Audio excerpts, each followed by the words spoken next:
Hi all, അസ്സലാമലൈക്കും. Welcome back to Silna's kitchen.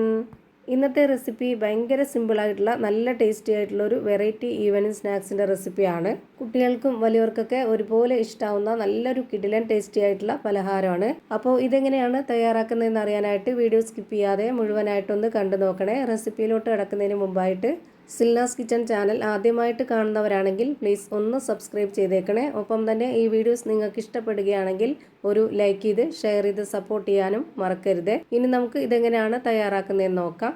ഇതിനായി ആദ്യം തന്നെ ഞാനിവിടെ ഒരു പാത്രത്തിലേക്ക് 250 ml കപ്പിൻ്റെ അളവിൽ 1.25 കപ്പ് അളവിൽ റവയാണ് ഇട്ട് കൊടുക്കുന്നത്.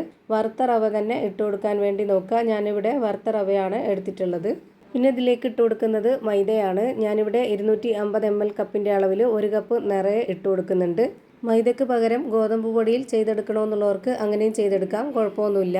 ഇനി ഇതിലേക്ക് വേണ്ടത് ചിരകിയ തേങ്ങയാണ്. ഞാനിവിടെ 1/2 കപ്പ് അളവിലുള്ള ചിരകിയ തേങ്ങ ഇതിലേക്ക് ഇട്ട് കൊടുക്കുന്നുണ്ട്. ഇനി ഈ പലഹാരത്തിന് നല്ലൊരു മണത്തിന് വേണ്ടിയിട്ട് ഒരു നുള്ള് ഏലക്കാപ്പൊടി ഇട്ട് കൊടുക്കാം. അടുത്തതായി 200 ഗ്രാം ശർക്കര 250 ml കപ്പിൻ്റെ അളവിൽ 1 കപ്പ് വെള്ളം വെച്ചിട്ട് ഉരുക്കിയെടുത്തിട്ടുള്ളതാണിത്. അത് മുഴുവനായിട്ടും ഇതിലേക്ക് ഒഴിച്ചു കൊടുക്കാം.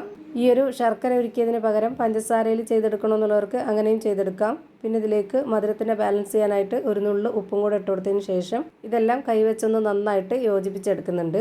ഈ മാവ് ഒരുപാടങ്ങ് കട്ടിയായിട്ട് കുഴച്ചിട്ടെടുക്കരുത്, കുറച്ചൊന്ന് ലൂസായിട്ട് വേണം ഇതുപോലെ റെഡിയാക്കി എടുക്കാനായിട്ട്. എങ്കിലേ നമ്മളിത് എണ്ണയിൽ ഫ്രൈ ചെയ്തെടുക്കുമ്പോൾ അകമൊക്കെ നല്ലപോലെ വെന്ത് കിട്ടുള്ളൂ.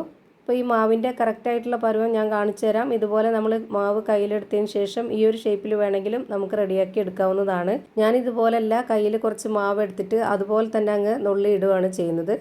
നല്ല വലിപ്പത്തിലുമല്ല, എന്നാൽ നല്ല ചെറുതുമല്ല, ഒരു ഇടത്തരം പരുവത്തിലാണ് ഇപ്പോൾ ഇതിലേക്ക് ഇട്ട് കൊടുത്തിട്ടുള്ളത്. നല്ല ചൂടായ എണ്ണയിലേക്ക് ഇട്ട് കൊടുക്കണം.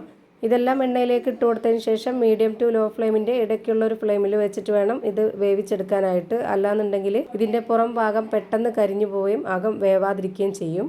എല്ലാം ഒരുപോലെ വെന്ത് കിട്ടാനായിട്ട് ഈ ഒരു ഫ്ലെയിമിൽ തന്നെ വെച്ചിരുന്ന് വേവിച്ചെടുക്കുക.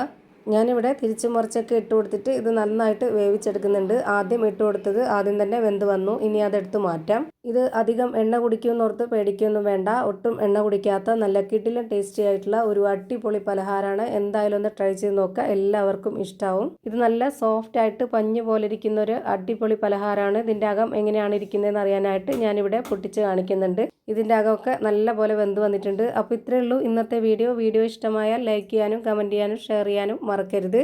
അതുപോലെ തന്നെ ഞാനിടുന്ന പുതിയ വീഡിയോസ് നോട്ടിഫിക്കേഷനായിട്ട് കിട്ടുന്നതിന് വേണ്ടി സബ്സ്ക്രൈബ് ചെയ്ത് ബെല്ലൈക്കൺ അമർത്തി അതിൽ ഓൾ എന്ന ഓപ്ഷൻ എനേബിൾ ചെയ്ത് കൊടുക്കാനും മറക്കരുത്. പുതിയൊരു വീഡിയോയുമായി വീണ്ടും വരും. Thank you for watching.